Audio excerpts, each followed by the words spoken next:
Hey preteens, how's it going? We are starting our new series called Starlight Station. And throughout this whole series, we're going to be talking about what it means to be a servant leader. And we're going to learn about how to be a servant leader all through the life of Joseph in the Old Testament. And we're going to learn that Joseph kind of did things a little bit differently. He had a different way of thinking, and he was a good example of a servant leader. And so today we're looking at an interesting story out of his life. But the idea is that a servant leader is careful about what they say. So we're going to go ahead and dive into Genesis, where we're going to find his story. And we're going to read Genesis chapter 37. And we're going to listen to not only what does Joseph say, but how does he say it to those who are around him. So, here we go. Jacob lived in the land where his father had stayed, in the land of Canaan. This is the account of Jacob's family line. Joseph, a young man of 17, was tending the flocks with his brothers, the sons of Bilhah and the sons of Zilpah, his father's wives, and he brought their father a bad report about them. Now Israel loved Joseph more than any of his other sons, because he had been born to him at his old age. He had made an ornate robe for him. When his brothers saw that their father loved him more than any of them, they hated him and could not speak a kind word to him. Joseph had a dream, and when he told it to his brothers, they hated him all the more. He said to them, "Listen to this dream I had.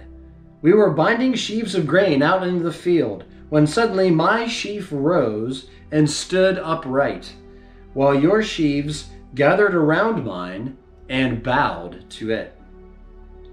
His brothers said to him, "Do you intend to reign over us? Will you actually rule us?" They hated him all the more because of his dream and what he had said. Then he had another dream, and he told it to his brothers.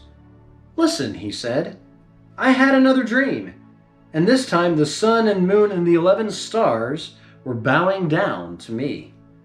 When he told his father as well as his brothers, his father rebuked him and said, "What is this dream you had? Will your mother and I and your brothers actually come and bow down to the ground before you?" His brothers were jealous of him, but his father kept the matter in mind. So Joseph had an opportunity. He had an opportunity to tell his brothers the truth. But I'm not sure if he did it in such a loving way. And listen, I understand. Having a sibling is a tough thing to do. And how you choose your words to that sibling makes a difference, right? I understand what it's like to kind of stick it to your brother or stick it to your sister. It doesn't make it right. So Joseph was speaking the truth, but I'm not sure that he had the loving attitude that you might have hoped that he would have had with the rest of his family. So for you and for me, that is a lesson. If we want to be someone who people want to hear the truth from, we're going to have to make sure that we speak the truth in love. So let's take a look at some scriptures that talk all about this idea of speaking the truth in love.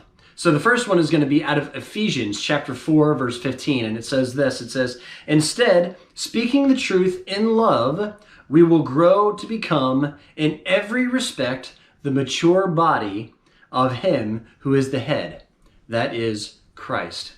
So we are growing, right? As a Christian, we are continuing to grow. We are hopefully growing to be more and more like Christ. And part of that is this idea of speaking the truth in love. Now, Jesus is a prime example of this, right? He is the perfect example of how do you speak the truth in love. And we can read scripture of how Jesus's words were direct and they cut to the heart. But Jesus said these words not out of hate or spite, but he said these things out of love. And that was the undertone, that was the undercurrent, that was the motivation by which Jesus was choosing his words. And so we as Christians need to try and do that as much and as often as possible. We need to choose our words first, again, to speak the truth. But then also, we need to make sure that when we're speaking those words, we're speaking those words with love in our hearts, from a place of love, because that's where change can happen. If I say something that is just flat out mean to you, you're going to have a hard time believing some of the words that I'm going to say. But if I say to you some harsh realities, but have an undertone, an undercurrent coming from a place of love, that can be different. That can be taken and received in a different kind of way. Another one is Proverbs chapter 13, verse 3, and it says, "Those who guard their lips preserve their lives, but those who speak rashly will come to ruin." So and out of Proverbs 13:3, this verse is talking about, again, choosing our words carefully. How do you choose your words? Do you choose your words? It is hard, right? It is hard sometimes when you're in a conversation or you're in the heat of the moment and you just want to just say the thing that you want to say, and you kind of turn off the filter and you just go for it. That is when we can get into trouble. Now, it happens. It happens to all of us. It happens to the best of us. But that doesn't always make for the best course of action. You and I need to make sure that we try to measure our words. We are careful about the words that we say, because we aren't just representing ourselves. We are out there in the world, and people look to us because we know Jesus. And how we speak, how we act, the way that we say things are all a reflection of Jesus. Now, some might say that's not fair. I'm not Jesus. No, you're not. But people are going to look to you as an indication of what does a Christ follower look like? What does a Christian, how does a Christian behave? So that might seem unfair to you, but that is the reality. That people are looking to you for those things. They're looking at you, trying to figure out, who is this Jesus person? Should I follow them? And why would I want to do that if you're acting this way or this way? We could attract people to Christ, or we could push people away. Now, I talked about how it is difficult sometimes to choose our words carefully, especially when we're upset or mad or angry or frustrated.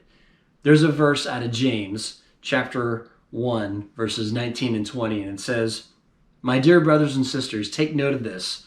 Everyone should be quick to listen, slow to speak, slow to become angry.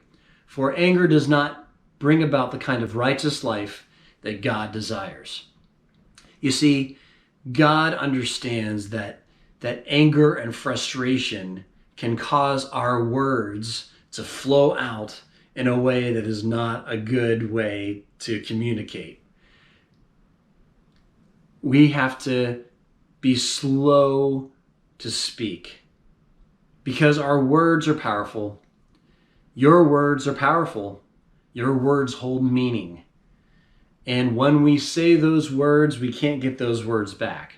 So choosing your words carefully is a really big deal. So what do I want you to do this week? I want you to think about your words. I want you to think about how you communicate to the people who are around you. First of all, are you speaking the truth? That is something that we need to do. We are supposed to be truth givers. We are talking about Jesus, who is the truth. And so the words that come out of our mouth should be true.